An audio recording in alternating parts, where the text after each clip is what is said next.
दोस्तों नमस्कार, मैं शैलेंद्र हूं और एक बार फिर आपका स्वागत है इन डेप्थ में। इन डेप्थ में आज जो हमारा सवाल है उस सवाल को सुनने से पहले मैं आपको एक बयान सुनाता हूं दिग्विजय सिंह का, कांग्रेस के सीनियर लीडर दिग्विजय सिंह का। ये बयान सुनिए, उसके बाद हम इस पर चर्चा करेंगे, क्योंकि इसी बयान में वो सवाल छिपा है जिसके बारे में आज हम आपसे चर्चा करेंगे। तो ये बयान सुनिए दिग्विजय सिंह का पहले। घोषणा करता आया हूं और घोषणा फिर कर रहा हूं कि मैं घोर सनातन धर्म का मानने वाला हूं और मेरे कहने के बाद सनातन धर्म को आपने स्वीकार किया। पहले हिंदू हिंदू धर्म करती थी, अब मैं सनातन कहने का मैंने शुरुआत की थी। तो दोस्तों, दिग्विजय सिंह का ये बयान जो है, उषा ठाकुर पूर्व मंत्री और विधायक इस समय बीजेपी की, उनके साथ एक तीखी नोकझोंक कह लीजिए या एक मीठी नोकझोंक के दौरान निकला है। और दिग्विजय सिंह इसमें कहते नजर आ रहे हैं कि मैं घोर सनातनी हूं, लेकिन साथ में ये भी कहते नजर आ रहे हैं कि मेरे सबसे पहले मैंने अपने आप को सनातनी कहा, उसके बाद आप लोगों ने सनातनी कहना शुरू किया, नहीं तो पहले तो आप हिंदू हिंदू करते थे। तो इसमें जो छिपा है वो ये है कि हिंदू शब्द से परहेज कर रहे हैं दिग्विजय सिंह। और ये आजकल आपने पिछले कुछ सालों में, 4-5 सालों में ये देखा होगा कि हिंदू की जगह सनातनी शब्द का प्रयोग बहुत ज्यादा हो रहा है। आखिर ये क्यों है? इसके 2-3 वजह है, 2-3 प्लेटफॉर्म पर हम जाकर इसमें एक समझने की कोशिश करेंगे। एक तो इसमें धार्मिक पहलू है, एक सामाजिक पहलू है, और सबसे महत्वपूर्ण जो पहलू है वो है राजनीतिक।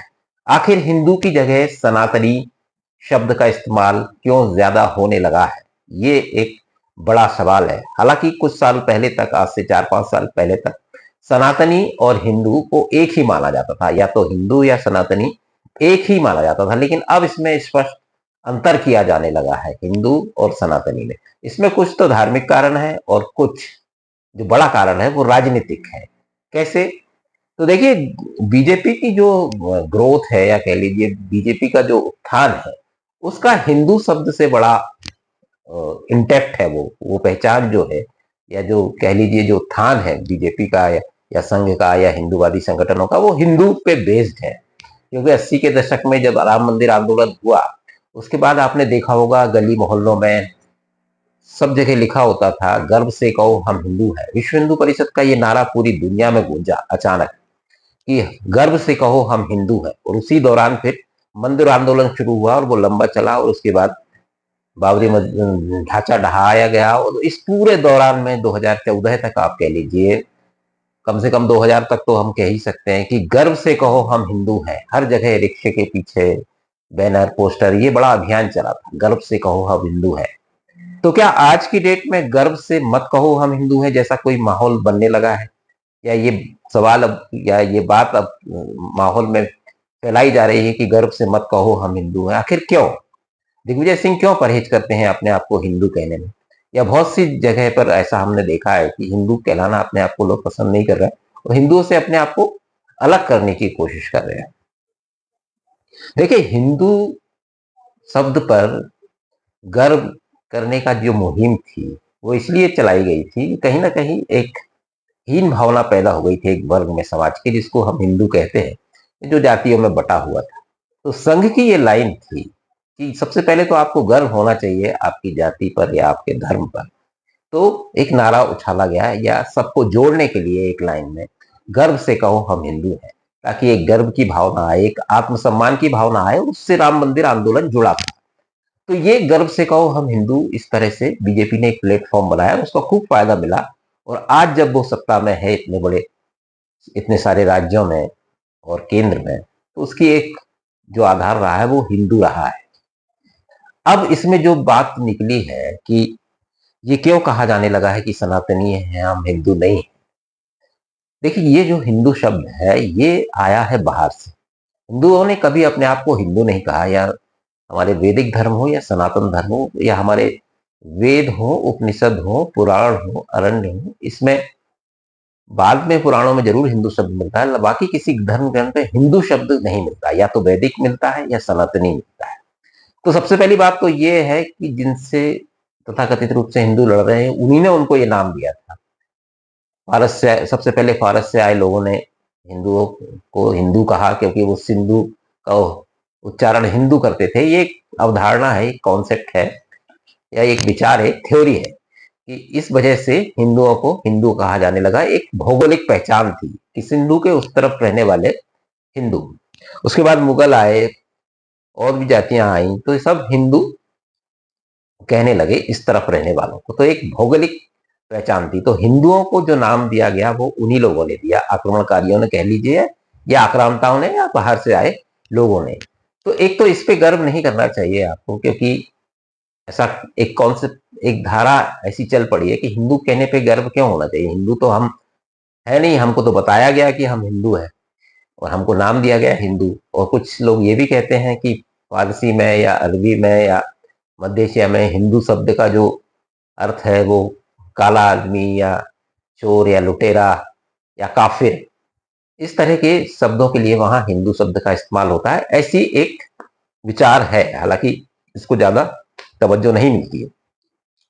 और दूसरा ये है कि सिंधु से हिंदू हुए हम, तो हिंदू होने पर गर्व क्यों होना चाहिए, ये लोगों का कहना है। अब ये तो एक बात हो गई, क्योंकि बहुत से जो हमारे साधु संत हैं या धर्म क्षेत्र से जुड़े हुए लोग हैं वो भी कहते हैं कि हम सनातनी हैं, हिंदू तो कोई चीज ही नहीं है, हिंदू तो हमारी एक भौगोलिक पहचान है। तो इसके कई तरीके से इसकी व्याख्या की जाती है। तो एक अब तीसरा जो है, ये कांग्रेस या बीजेपी विरोधी खेमा जो है वो ये क्यों कह रहा है कि हम, खासतौर से दिग्विजय सिंह इस लाइन को लेकर हमेशा से आगे बढ़ते रहे। अभी भी आपने शुरू में उनका बयान सुना, उन्होंने कहा कि हम सबसे पहले हमने सनातनी कहना शुरू किया तो आप भी सनातनी कहने लगे, हिंदू तो कोई चीज है ही नहीं।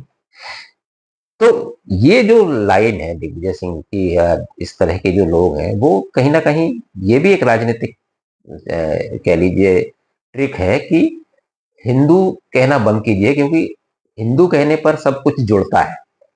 बीजेपी ने जो जोड़ा है पूरा हिंदू वोट जिसको कहते हैं वो कहीं ना कहीं डैमेज होता है। अगर हिंदुओं को हम कह दें कि हिंदू तो कोई चीज ही नहीं है, सब अपनी अपनी जातियों में जो इकट्ठा हुआ है पिछले कुछ सालों में वो बट जाए, तो एक राजनीतिक फायदा लेने की कोशिश, ऐसा हो सकता है कि दिग्विजय सिंह इस लाइन को आगे बढ़ाना चाह रहे हो कांग्रेस के लिए।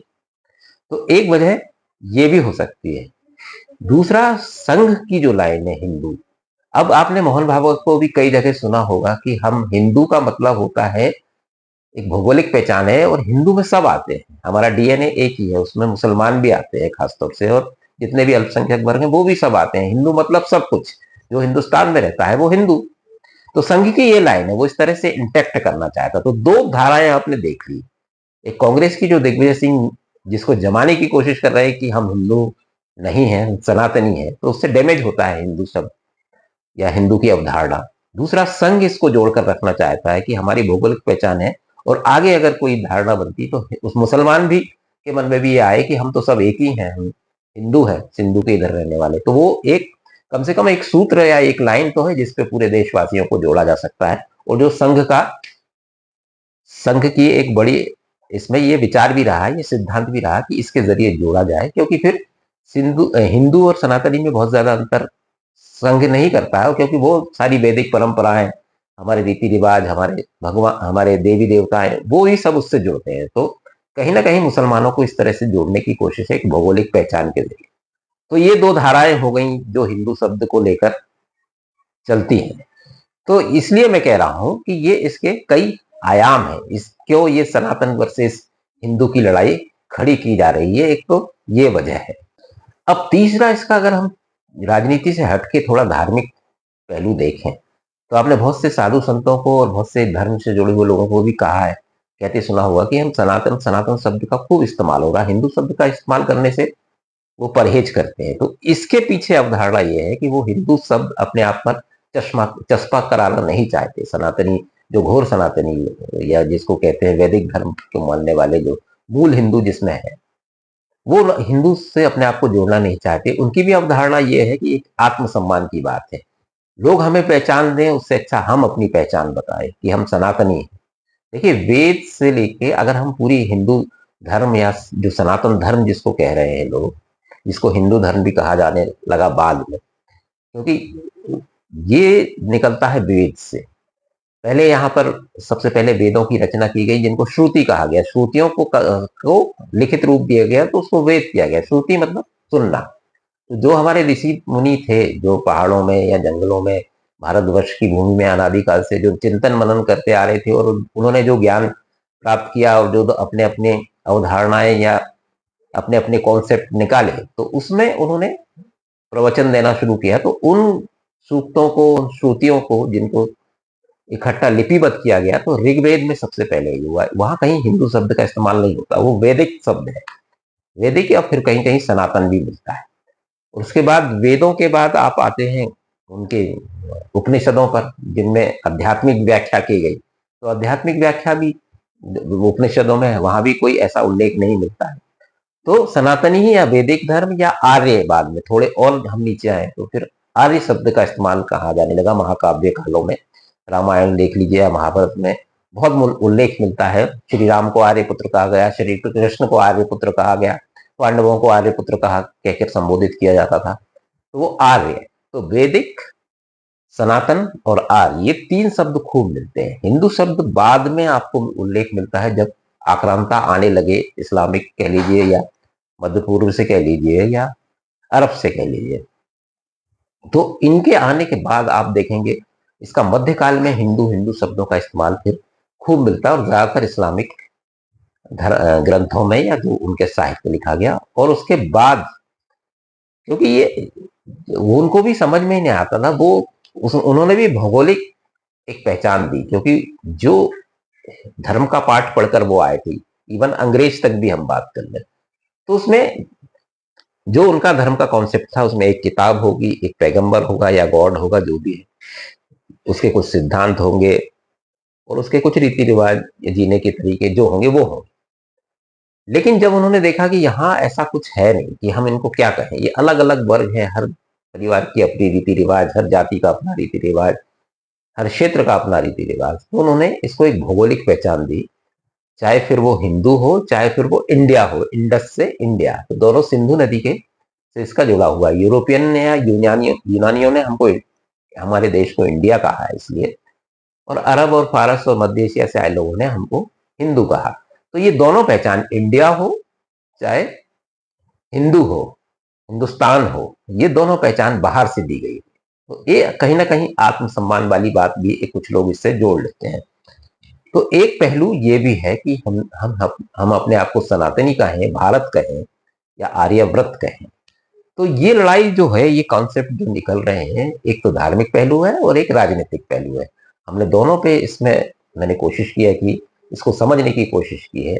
और अभी समझना इसको जरूरी क्यों है, क्योंकि इसमें से अब लाइन निकलने लगी है, पॉलिटिकली भी और धार्मिक भी। ये आगे एक इस दिशा में जाएगा। निश्चित रूप से कांग्रेस और जो एंटी बीजेपी पार्टियां हैं, वो चाहेंगी कि कहीं ना कहीं हिंदू शब्द नीचे जाए, जिससे जो इंटैक्ट है एक वोट, उसको डैमेज हो। और जो धार्मिक और सनातनी लोग, जिनको कहते हैं धार्मिक से जुड़े हुए, वो चाहते हैं कि भारत को आत्मसम्मान अपना हासिल करना चाहिए, हमको अपनी पहचान बताना चाहिए, ना कि जो दूसरों की थोपी गई पहचान से हम पहचाने जाए। तो ये दो लाइनें हैं, और इसमें आप, जहां तक मैं इतना समझ पाया हूं, बाकी आप भी इसको अध्ययन करके समझिए, समझने की कोशिश कीजिए, क्योंकि ये बहस आने वाले दिनों में और तेज होगी, जो दिग्विजय सिंह छेड़ने की कोशिश कर रहे हैं राजनीतिक तौर पर, और ये कहीं ना कहीं से धर्म में भी जाती है। तो इसमें आरएसएस भी है, बीजेपी भी है, कांग्रेस भी है, दिग्विजय सिंह भी है। तो आने वाले समय में इस पे और दिलचस्प बहसें छिड़ेंगी, ये तय है। फिलहाल इस वीडियो में इतना ही, दीजिए इजाजत, नमस्कार।